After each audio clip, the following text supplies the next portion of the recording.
Blessed and greatly favored are those who dwell in your house and your presence. They will be singing your praises all the day long. Blessed and greatly favored is the man whose strength is in you, in whose heart are the highways to Zion.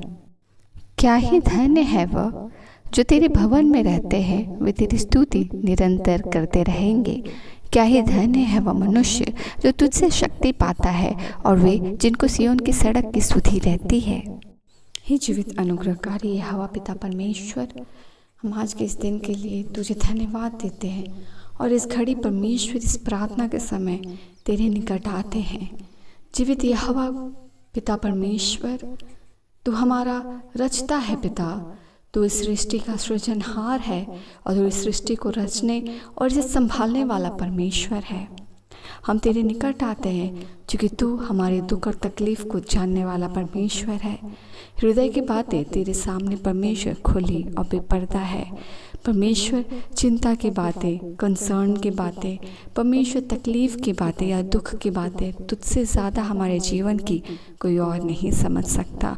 और धन्य है वह पुरुष जो इस बात की सुधि रखता है, जिसको इस बात का अनुभव है कि उसका परमेश्वर उसके साथ पग पग उसके जीवन में उसकी अगुवाई करता हुआ उसे सहभागी बनाकर चलता रह रहा है। परमेश्वर, धन्य है वह जीवन जो अपने जीवन की इस महत्वपूर्ण वास्तविकता को अपने जीवन में वास्तविक रीति से जानता है कि परमेश्वर उससे प्रेम रखता आया है और वह उसके लिए उत्तम आशीष और योजना को रखता है। वो जो भी योजना अपने लोगों के लिए, अपने जन के लिए, अपने मनुष्य के लिए, अपने बेटे बेटियों के लिए बनाता है, वो उत्तम होता है। वह शरीर की अभिलाषा के अनुसार नहीं होता है, बट वो एक प्रेमी पिता के अनुसार जो योजना बनाई गई है वो उसके लिए उस समय उत्तम होता है।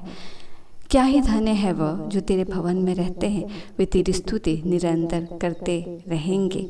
परमेश्वर, जो तेरे भवन में रहता है, जो तेरी संगति में रहता है, जो तेरी परमेश्वर छत्रछाया में रहता है, वो हर दिन तेरे गुड न्यूज़ को विटनेस करता है, न कि सिर्फ अपने लिए पर वह दूसरों के लिए भी। तो किस रीति से उनके जीवन में भी गुडनेस को कर रहा है। जितना ज़्यादा परमेश्वर मनुष्य तेरी संगति में रहता है, जब परमेश्वर हम तेरी संगति में रहते हैं, हम उतना ज़्यादा तेरे गुडनेस को अपने जीवन में देख पाते हैं। तेरे समझ की बातों को हम समझ पाते हैं तेरे अनुग्रह से, जो कि हम अपनी योजना से और अपनी योग्यता से नहीं समझते, पर पवित्र आत्मा के द्वारा हम समझ पाते हैं कैसे तो दूसरों के जीवन में आशीष का कार्य कर रहा है। और यही कारण है पिता कि हर दिन चूँकि हम तेरे ग्रेटनेस को विटनेस कर रहे हैं, हम तेरे साथ तेरे विजडम में भागी हो रहे हैं और तू हमें उठा रहा और बढ़ा रहा और चला रहा है, तो हम तेरी बातों को समझ पा रहे हैं। परमेश्वर, हम निरंतर तेरी स्तुति कर पाते हैं क्योंकि हम जानते हैं तुझसे महान परमेश्वर कोई नहीं है, तुझसे दूजा परमेश्वर कोई नहीं है। और किस रीति से तू सामर्थ्य से कार्य करता है। जो तेरे भवन में रहते हैं वो हर दिन तेरे महानता को विटनेस करते हैं दूसरों के लाइफ में भी, और इसलिए वो जान पाते हैं कि परमेश्वर कितना महान है, और वह हर दिन परमेश्वर की स्तुति और प्रशंसा विश्वास और हर्ष के साथ कर पाते हैं। परमेश्वर, धन्य है वह मनुष्य जो तुझसे शक्ति पाता है और जिनको सियोन की सड़क की सुधि रहती है। परमेश्वर, तेरे भवन के जाने का स्थान और तेरे भवन के जाने का रास्ता की सुधि जिसे होती है परमेश्वर, वो सचमुच परमेश्वर वचन कहता है कि जो तुझसे शक्ति पाता है, जो तुझ पर विश्वास करता है। और धन्य कहता है वचन उस लोगों को जो परमेश्वर उस रास्ते पर विटनेस करता है, उस रास्ते की सुधि रखता है जो तेरे भवन की ओर जाती है। वचन कहता है कि हमें पिता से मिलाने का रास्ता प्रभु यीशु मसीह आप हैं।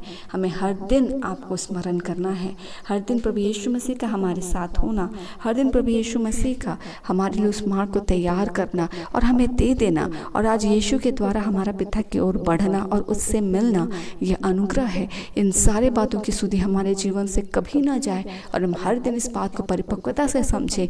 जैसे जैसे हम परमेश्वर अंत के घड़ी को आता हुआ देखते हैं, हम परमेश्वर जब अपने सराउंडिंग में चीज़ों को बदलता हुआ देखते हैं, मसीह विरोधियों हो या परमेश्वर परसिक्यूशंस को देखते हैं, हम परमेश्वर उतना ज़्यादा ही आप अपने परमेश्वर आपको पकड़ कर रखें, क्योंकि अंत के समय में वचन कहता है परमेश्वर कि जिन ने परमेश्वर के रास्ते की सुधि रखी है, परमेश्वर के उद्धार को पकड़ा हुआ है और परमेश्वर की छत्रछाया में उसकी अगुवाई में उसका अनुसरण कर बढ़ रहे हैं, परमेश्वर का अनुग्रह और सुरक्षा उसको अंत की घड़ी में बचाता है।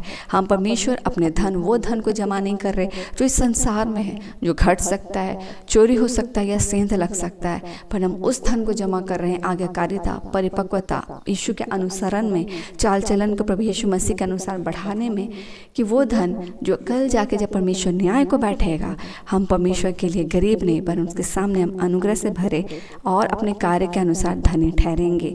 परमेश्वर हो जाने को पाए कि आराध्य के बेला में जिस तरह तूने संभाला, आज का दिन भी हर एक के लिए आशीषित हो, हर एक के जीवन में आपकी अगुवाई भरी हो, हर एक कोई सुरक्षित घर से जाए, सुरक्षित लौटे, सारे कामों में यहोवा परमेश्वर तेरा नियंत्रण हो और सभी बातों में परमेश्वर तेरा गुडनेस हो। हम तेरे गुडनेस और ग्रेटनेस को आज और ज़्यादा विटनेस करें।